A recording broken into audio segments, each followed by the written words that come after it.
Everything all right? But don't even think about trying that again.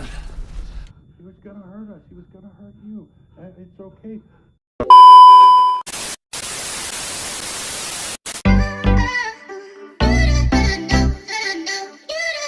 Halo para penduduk bumi, semoga pada sehat dan dilancarkan rezekinya ya. Seperti biasa, Bang Dison gak bosan-bosannya ngedongengin alur cerita film yang cetar membahana dan tentunya sangat cocok buat ditonton di sela waktu mager din gabut kalian. Film kali ini berkisah tentang seorang wanita yang disekap di sebuah bunker bawah tanah oleh pria gembul paruh baya yang hobinya pok-pok nyoy sama daun muda. Lalu, gimana nasib si nenek gelis tersebut? Inilah dia, 10 Cloverfield Lane.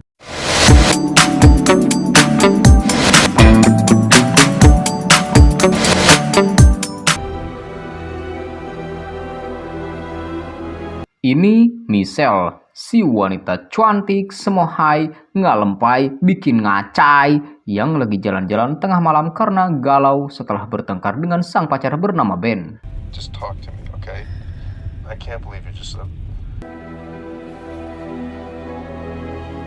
Sambil nyetir, Michelle menyalakan radio di mana terdengar berita bahwa banyak kota mengalami pemadaman listrik akibat cuaca buruk. Tidak lama kemudian, tiba-tiba saat terbangun, Michelle tengah berada di sebuah ruangan dengan kondisi kaki terikat serta selang infus di tangannya. Saat dia melihat barang-barangnya, dia langsung meraih HP dan mencoba meminta pertolongan. Akan tetapi, rupanya tidak ada sinyal di tempat tersebut.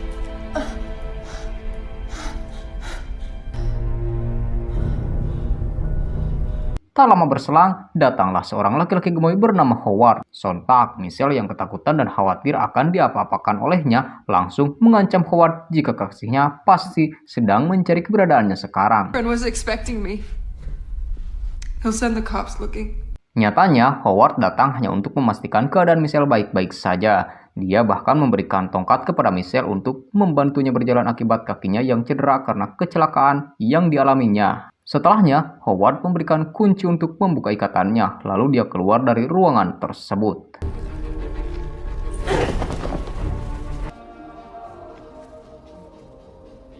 Michelle yang belum percaya pada Howard lantas berusaha kabur sembari membuat senjata dari tongkat yang dia pegang. Dia lalu membakar kain dan mengarahkannya ke ventilasi udara untuk memancing Howard kembali. Dan ketika ia datang,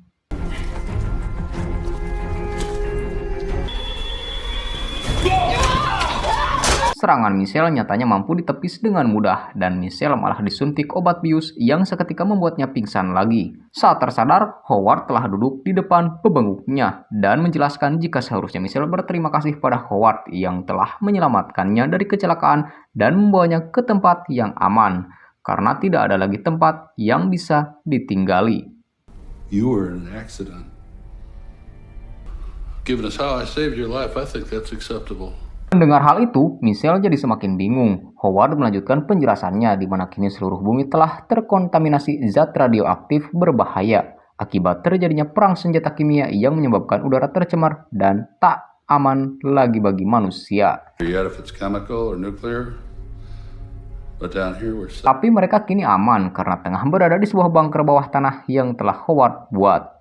Di tengah percakapan itu, terdengar suara Pak Golomrang bagaikan barang berjatuhan dari ruangan lain yang ternyata ada seorang pria lain bernama Emmett yang juga tengah berlindung di bunker tersebut. Getting out of here is the last thing you want to do.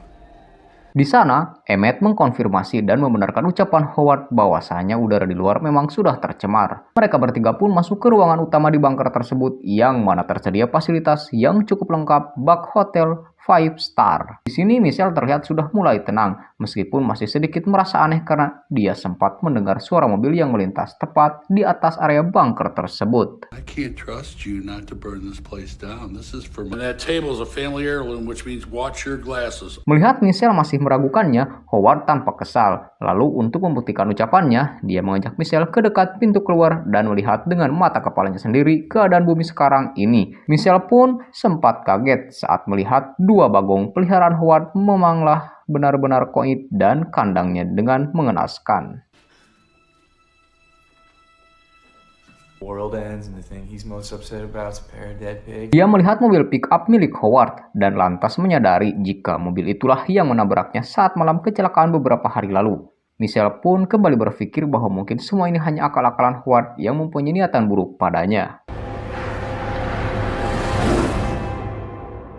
Malamnya, pada saat sedang makan malam bersama, Michelle memancing kemarahan Howard yang dengan begitu ia dapat mengambil kunci yang tergantung di celana Howard. Setelah kunci didapat, terdengar suara mobil dari atas bunker. Dengan cepat, Michelle menghantam Howard dengan botol AO hingga ia pun tersungkur ke lantai. Kemudian, dengan cepat lari menuju pintu keluar. Tapi tiba-tiba, di luar terlihat seorang wanita dengan wajah yang mengerikan menggedor-gedor pintu bunker.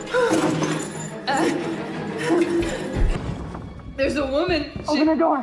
Dari belakang, Howard berteriak mengatakan agar Michelle tidak boleh membuka pintu dan melihat dampak yang terjadi pada si wanita jika dia terpapar oleh udara di luar. It only touched me a little.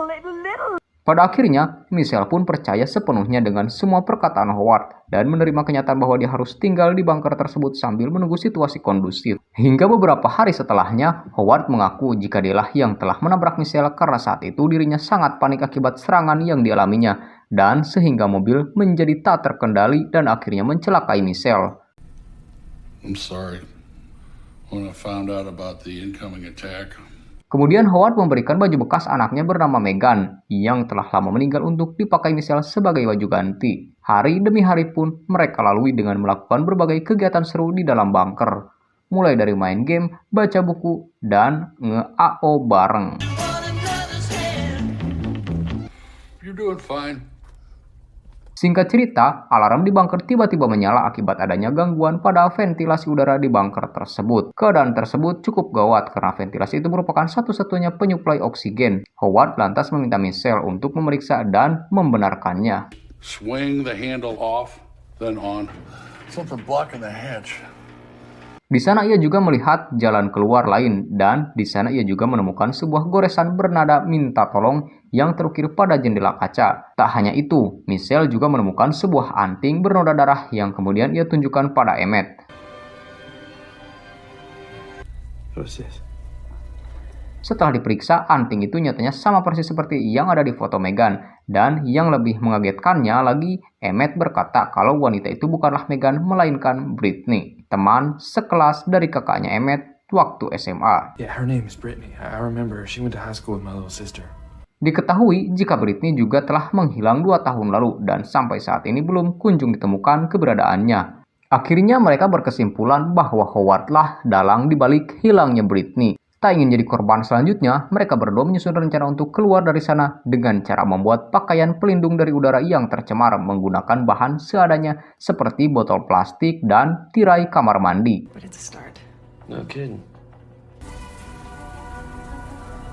Setelah beberapa hari secara sembunyi-sembunyi membuat pakaiannya, Howard mulai curiga dengan gerak-gerik aneh mereka berdua. Dia lalu menyuruh mereka mengangkat sebuah tong berisi cairan asam sulfat pelarut kimia yang bahkan tubuh manusia sekalipun bisa larut di dalamnya.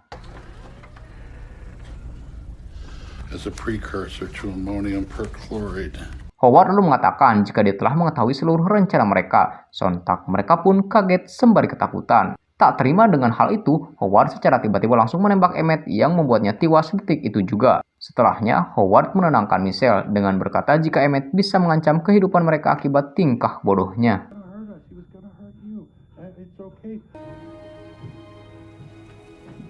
Beberapa hari setelahnya, Michelle nyatanya telah berhasil menyelesaikan pakaian dan masker gas yang akan ia gunakan untuk kabur dari sana. Setelah mendapat momentum yang tepat, Michelle beraksi di mana dia menjebak Howard dan menjatuhkan tong asam sulfat ke arahnya sehingga sebagian tubuhnya terluka parah. Cairan itu juga berefek pada jalur listrik yang seketika membuat konslet dan mulai menghasilkan api yang sedikit demi sedikit membakar bunker tersebut. Dengan membawa pakaian pelindungnya, Michelle pun masuk ke dalam saluran udara untuk melarikan diri, pintu yang ia temukan dulu. Namun Howard yang ternyata masih hidup mencoba menangkap Michelle dan hampir saja meraih kakinya. Beruntung, Michelle mampu menghindar dan sebelum keluar, Michelle langsung memakai baju pelindungnya untuk perlindungan.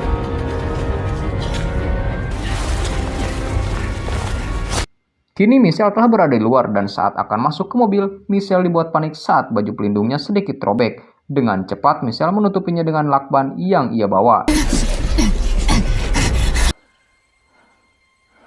Saat itu, Michelle melihat segerombolan burung terbang di atas sana dan seketika tersadar jika cerita udara tercemar hanyalah karangan Howard semata untuk menjebaknya. Dengan sedikit tegang, Michelle memberanikan diri melepas masker dan pakaiannya. Dan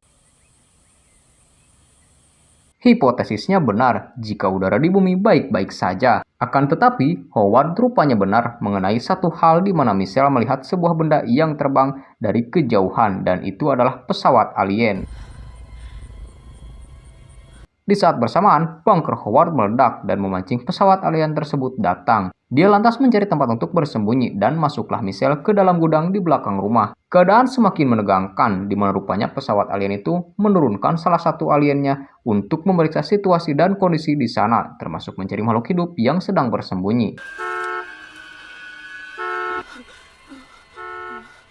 Sambil ngehep-hep di balik pintu, Michelle babacaan agar terhindar dari mara bahaya. Setelah alien itu menjauh, dengan segera Michelle berlari menuju ke mobil. Bersamaan dengan itu, ia melihat sebuah pesawat alien mengeluarkan semacam gas hijau beracun ke seluruh area.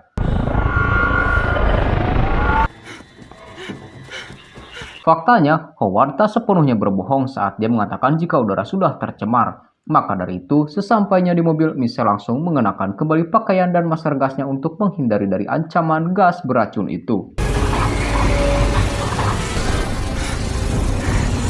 Lalu alien yang tadi sempat mengejarnya pun datang dan terlihat jelas jika bebengkuknya sangat aneh dan tentakel mirip gurita. Secara tiba-tiba, mobil yang dinaiki Michelle juga diangkat oleh pesawat alien tersebut. Dan di tengah kepanikan, muncullah sebuah ide brilian di mana saat dia melihat botol AO di mobil tersebut, Michelle segera membuat bom molotov untuk meledakkan pesawat alien itu dan